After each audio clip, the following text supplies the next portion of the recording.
Williams dévoile sa voiture au monde, mais tout n'est pas rose là-bas. Bonjour amis de Resaca Motor, bienvenue dans une nouvelle vidéo. Je suis Mateusz Pucci et nous allons parler de la Williams 2026 qui a présenté sa voiture lors d'un événement en ligne. Nous aborderons ce sujet et quelques problèmes mineurs en rappelant que les sources sont en description. Les t-shirts Williams sont chez Paddock BR, excellente qualité, maintenant aussi en grande taille.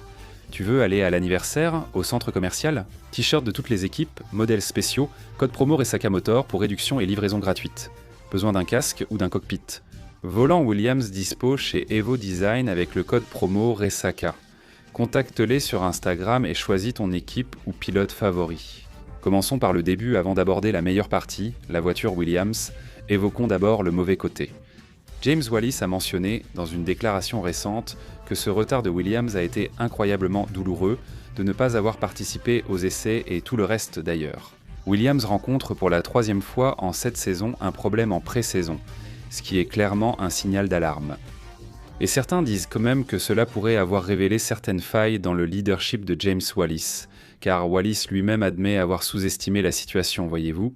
Il admet avoir sous-estimé le besoin de renforcer l'équipe. Pour gérer un design 3 fois plus complexe et pour prioriser cette transformation rapide de l'organisation face aux contretemps.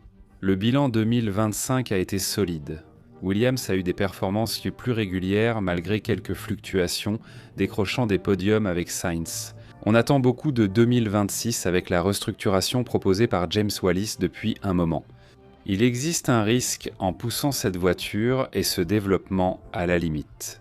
Selon James Wallis, Williams n'a pas participé aux essais, parce qu'elle a privilégié un design agressif, un design qui va extraire le maximum de performance. Bien sûr, tout cela est théorique, et Wallis défend aussi que ces points douloureux sont essentiels pour des corrections rapides et le succès à long terme.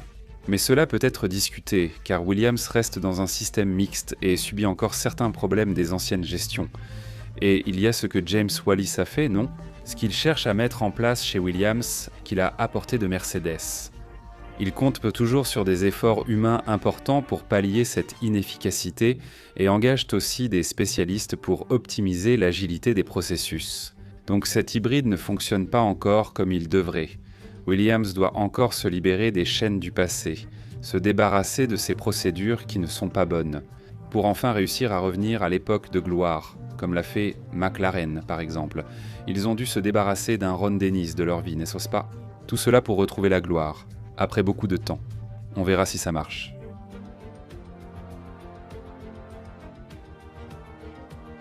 Cependant, l'explication de James Wallis pose problème. Il reste vague, affirmant que Williams a échoué à certains tests, ce qui contredit déjà l'idée d'optimiser la performance. En fait, ils ont eu un problème avec leur concept, ils ont échoué au crash test, d'accord, ça a peut-être été trop agressif, et donc au crash test ça a échoué, ça arrive, le truc c'est que c'est déjà en train d'être rapporté. Il paraît même qu'ils auraient échoué 3 fois, ce qui serait absurde, non? Penser qu'ils ont échoué 3 fois, c'est vraiment quelque chose qui sort un peu de l'ordinaire. Même en janvier, il était normal que les équipes soient habituées à l'ancien système, avec des essais de pré-saison en février. Donc en janvier, il y avait encore des gens qui échouaient en le test d'impact, d'accord, ça peut se comprendre, mais Williams reste désavantagée parce qu'elle a perdu du terrain par rapport à ses rivales. Les rivales sont allés en piste, les rivales ont pu faire des tours chronométrés, les rivales ont obtenu des données qui sont les meilleures données possibles, les données de la piste, et Williams est resté à la traîne. Et James Wallis essaie au maximum de cacher cela. Et là, tu te demandes si le problème est seulement une question d'extraire le maximum de performance ? Même le changement du format de présentation de la voiture est un avertissement. Elle devait être présentée physiquement, de façon plus élaborée, mais Williams a opté pour une présentation en ligne plus simple. Pourquoi ce choix? Quel est ça le problème? S'agit-il d'un problème financier ou logistique chez Williams?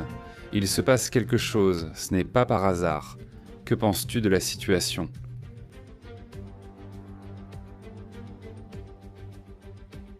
Allons donc voir la livrée de notre cher Williams. Comme je l'ai dit, une présentation très simple.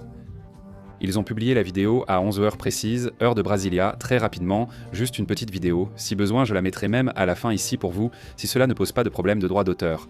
Mais passons à la livrée. Donc, Williams a un peu changé, oui, elle a changé. On voit que c'est un rendu, c'est une voiture dont je ne vais même pas perdre de temps à parler ici. Quelle est-elle de telle manière, je ne sais pas quoi, parce que c'est même un rendu qui semble très simple. En général, on voit que le plancher est plat, mais il s'agit d'un simple rendu, pas de la vraie voiture Williams. Ils gardent un bleu un peu plus foncé sur la partie supérieure de la voiture, même si, dans les rendus, ce bleu me semble moins foncé que celui qu'ils ont utilisé la saison dernière. As-tu aussi remarqué ? J'ai l'impression que le bleu est moins foncé. En haut, il y a Duracell, le halo reste noir, tout le reste aussi. Sur le sidepod bleu clair, cela crée un contraste avec le sponsor à cet endroit. Sur la partie blanche, Komatsu, qui n'est pas patron de Haas, garde le sponsoring à cet endroit. Williams remplace la voiture bleue et noire par une version bleu clair et blanche. C'est le fameux « j'ai changé un petit truc juste pour dire que j'ai changé ». Non. Je vais être très honnête, je n'ai pas trouvé ça beau, vraiment, je n'ai pas aimé. Du moins sur le rendu, je n'ai pas aimé. Peut-être que sur la piste, la vraie voiture, avec l'éclairage et tout, ce sera beau, peut-être que je trouverai ça intéressant, mais là en regardant, je n'ai pas aimé. Sur les roues, tu vas voir qu'il y a le sponsor Jackpot City, qui est un casino, donc ils ont fait ce clin d'œil au casino sur les roues. C'est sympa, je pense que faire quelque chose de différent sur la roue, c'est faisable, c'est cool, c'est original. En fait, j'aimerais que la Formule 1 ait un système où quelque chose s'affiche, comme ça se passe en Formule E, tu vois, où il y a un système électronique. Si je ne me trompe pas, c'est sur le côté de la voiture où le numéro s'affiche. En Formule 1, on pourrait ajouter un affichage électronique sur la roue pour indiquer le composé utilisé et le nombre de tours effectués. Ce serait intéressant, tu vois ? C'est mon avis, mais en termes de livrée, tu vois que la partie inférieure de la voiture est toute noire, non ? Les équipes gardent ce standard d'avoir la partie inférieure noire, n'est-ce qu'on ne sait pas ? Je pense que la plupart, voire toutes, ont présenté leur voiture de cette façon. On doit encore voir. Aston Martin, si je ne me trompe pas, et Cadillac aussi doivent encore présenter leur voiture, non ? Mais bon, tout le monde garde ce standard. Je n'ai pas trouvé ça extraordinaire, peut-être que tu as aimé cette voiture de Williams, mais moi je n'ai pas trouvé ça exceptionnel, mais c'est un détail. La voiture doit être rapide, pas forcément belle, même si la vitesse rend souvent une voiture belle. Un autre détail que je ne vous ai pas dit, c'est que sur le côté de l'aileron arrière, il y a aussi le nom Komatsu en blanc, en bleu foncé, et il y a du blanc en bas sur le côté. En fait, le jusqu'à rend même plus joli, non, sur le côté. Mais bon, je veux connaître ton avis dans les commentaires sur la livrée de Williams. Dis-moi comment tu classes les peintures de 2026 jusqu'à présent. Si possible, je mets la vidéo à la fin pour vous. Pense aussi à Amorim Global pour visa, nationalité, mariage ou aide juridique internationale. Tout est disponible là-bas. Instant Gaming propose d'excellents prix sur les jeux et cartes cadeaux. Merci et à bientôt.